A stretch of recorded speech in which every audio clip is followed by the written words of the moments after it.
Combien coûte le Genesis GV70 2022, nouveauté d'importance pour le constructeur coréen? Évidemment, Genesis, c'est la division de luxe de Hyundai, comme Acura est la division de luxe de Honda. Mais Genesis propose une gamme plus complète que jamais maintenant. Donc, deux VUS, deux berlines, une berline Sport, la G70, qui est en fait le dérivé berline de ce produit-ci, puisqu'on utilise en fait la même structure que la G70 pour le GV70, qui lui se distingue toutefois par des motorisations qui lui sont différentes. En fait, on utilise les motorisations du GV80 et de la G80. Ça fait beaucoup de nomenclature alphanumérique et on s'y perd un peu, mais Genesis débarque selon moi avec un produit qui risque de changer l'ordre établi dans le segment des VUS de luxe compact, parce que ce produit-ci, qui a un design tout simplement magnifique, si vous voulez mon avis, vient rivaliser avec des véhicules comme l'Acura RDX, l'Audi Q5, le BMW X3 et le Mercedes GLC. Et c'est une réplique à la compétition japonaise, américaine, mais particulièrement à la compétition allemande qui domine largement dans ce segment-là, bien que Lexus et Acura se défendent très bien aussi avec des chiffres de vente qui sont quand même assez convaincants. Alors, Genesis débarque avec un produit au design original, différent, c'est très rafraîchissant. J'aime particulièrement la ligne au niveau de la partie avant, au niveau de la lunette arrière également. Jamais on n'a vu un VUS avec une ligne semblable à ce qu'on a ici. Et ça fait du bien quand on sait qu'à peu près tous les VUS de ce segment-là se ressemblent. Un Acura RDX a une ligne très intéressante, mais ressemble beaucoup trop, selon certains, à un Mazda CX-5, à d'autres véhicules qui sont dans ce segment-là. Même chose pour le BMW ou le Mercedes, qui ne se distinguent pas suffisamment de la compétition. Et il faut dire aussi que la plupart des véhicules allemands sont très semblables d'une gamme à l'autre. Une berline de classe C, une berline de classe E, une berline de classe S ont toutes la même approche, alors que du côté de chez Genesis, bien qu'on ait une signature visuelle intéressante au niveau de la calandre, bien, la forme du véhicule diffère énormément d'un produit à l'autre et ça, j'apprécie ça particulièrement. Alors, avec le GV70, c'est pas compliqué. Deux choix de motorisation pour rivaliser avec ce que propose la compétition, bien sûr. Alors, un 4 cylindres de 2,5 litres turbo compressé qui fait 300 chevaux. C'est le moteur que vous allez retrouver dans d'autres produits de la gamme Genesis. Et même chose du côté des V6 dans les versions haut de gamme. C'est ce qu'on a ici, un V6 de 3,5 litres de 375 chevaux. Beaucoup de puissance et ça permet à Genesis de rivaliser avec des produits comme l'Audi SQ5, le Mercedes AMG GLC 43 et le BMW X3 M40i, ce que la compétition japonaise ne fait absolument pas pour le moment. Acura n'a pas de version haute performance de son RDX, Infiniti avec le QX50 évidemment pas, et du côté du Lexus NX, bien, la seconde motorisation, c'est une version hybride qui reprend la motorisation du RAV4 hybride. Alors, pas de version de performance de ce côté-là, mais Genesis a choisi de jouer cette carte-là et on le fait de main de maître avec une motorisation qui est très performante, qui est très agréable, beaucoup de couple lors du départ initial. Il y a un petit délai à l'accélération qui est achalant, un peu plus présent avec le 4 cylindres, si vous voulez mon avis. Mais une fois lancé, c'est une machine qui est extrêmement performante, très agréable à conduire, qui va vous offrir un confort exceptionnel malgré le fait qu'on ait des roues gigantesques de 21 pouces dans ce cas-ci. Alors, oui, c'est gros des roues de 21 pouces, mais on réussit quand même, grâce à des suspensions bien calibrées, à amortir les chocs et à faire en sorte qu'on ait un confort franchement exceptionnel avec ça. Vous dire que la conduite est aussi acérée, aussi précise qu'avec un Audi SQ5, j'irai pas là. Il y a un léger flou au centre de la direction. Ce n'est pas un véhicule qu'on sent aussi maniable que ce que va proposer Audi, mais on n'est vraiment pas loin. On est à 95 d'un Audi SQ5 au niveau des performances pour une consommation qui est peut-être légèrement plus élevée. Alors, une mécanique qui pourrait être un peu peaufinée à ce niveau-là, mais franchement, les performances sont exceptionnelles, très confortables, très bien insonorisées également.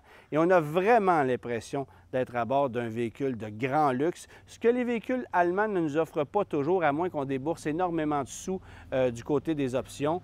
Dans ce cas-ci, bien sûr, c'est la version la plus équipée, c'est la version Sport Plus, laquelle reçoit notamment un différentiel à verrouillage électronique qui va permettre d'avoir une conduite encore plus sportive. On le sent lors de la conduite, on sent que le véhicule a une tenue de route vraiment, vraiment exceptionnelle. Et il y a une nuance avec la version Sport, qui n'est pas la version Sport Plus et qui va coûter quelques milliers de dollars de moins. Alors ça, c'est peut-être le point intéressant.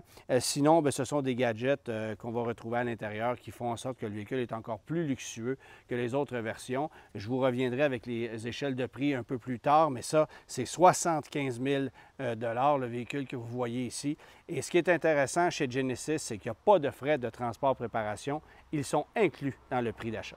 Je vous disais un peu plus tôt que l'habitacle du GV70 était très riche dans sa présentation. Bien, regardez la présentation qu'on a ici. Des cuirs qui sont magnifiques. On ose avec des teintes qu'on ne retrouve pas ailleurs dans l'industrie. Ici, on a un bleu marine avec surpiqûre rouge. C'est de toute beauté. Vous avez 8 couleurs d'habitacle différentes selon le type de version que vous allez choisir et évidemment la couleur extérieure. Donc, vous pouvez avoir du vert, vous pouvez avoir du cuir couleur tabac. À l'intérieur, évidemment, le noir, le crème, c'est disponible. Céleri de cuir rouge pour des versions plus sportives, c'est disponible également.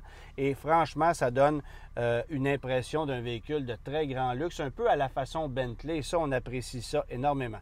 La qualité de finition, la présentation, la richesse des matériaux, tout ça, c'est vraiment magnifique.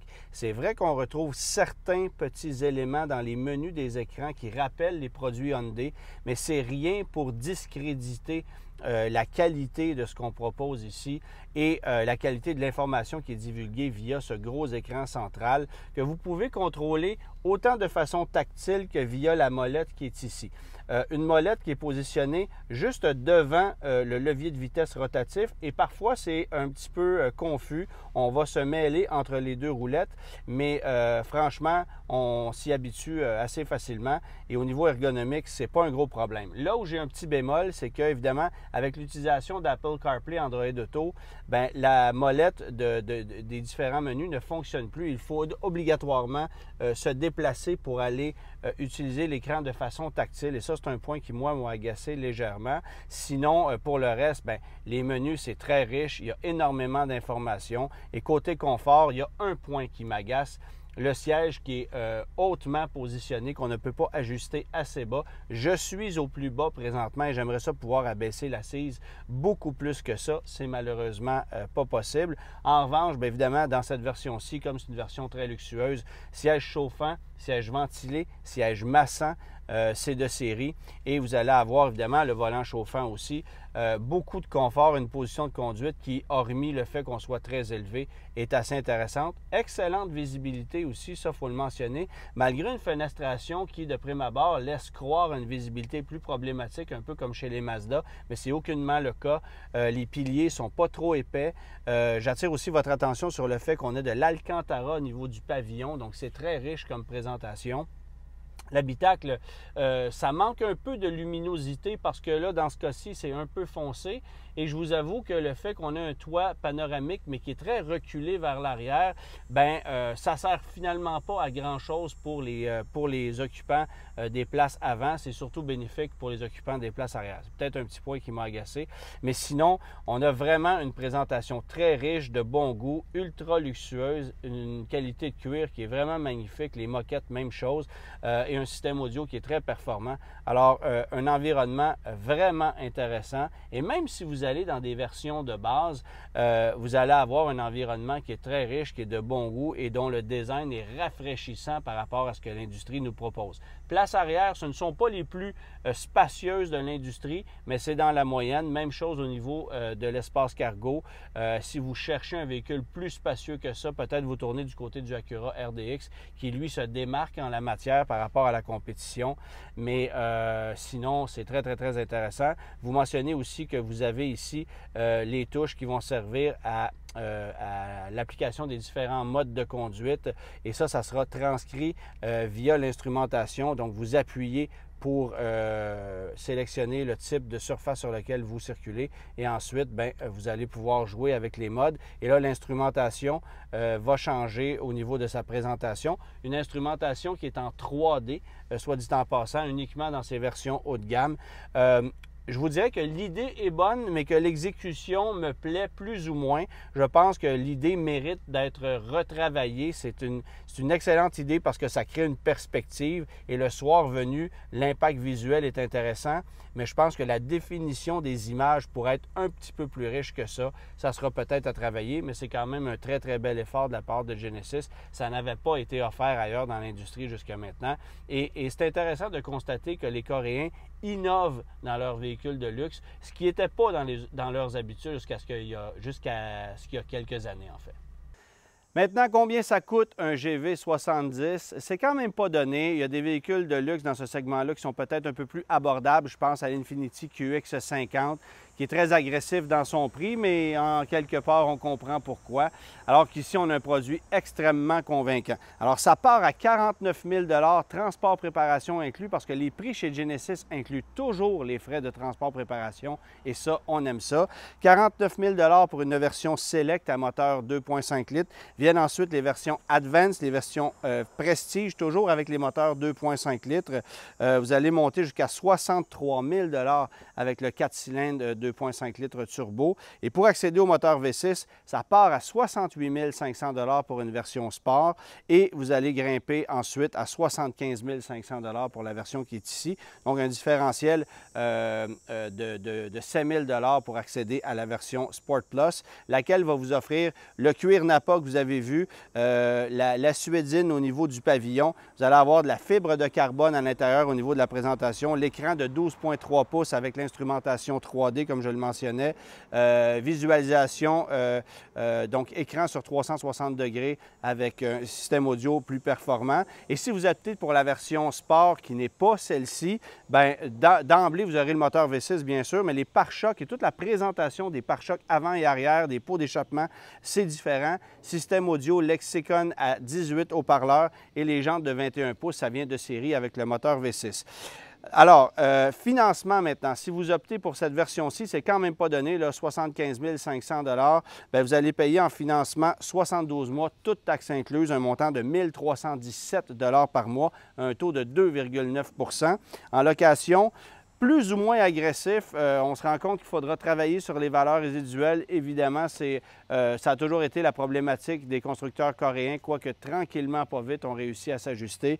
Vous allez payer donc 1 235 $ en location, 48 mois, 20 000 km par année pour cette version du Genesis GV70 à un taux de 3,4 %. Donc, c'est vraiment pas donné. Je pense que l'achat est peut-être un peu plus avantageux et j'ai l'impression que ce produit-là va conserver une meilleure valeur sur le marché que la moyenne des autres produits de luxe coréens parce que c'est un produit tout indiqué. On en demande de ce genre de véhicule-là sur le marché actuellement et je considère encore une fois que c'est une très, très belle riposte à ce que proposent autant les constructeurs japonais et américains que les Allemands avec leur trio Audi, BMW et Mercedes-Benz.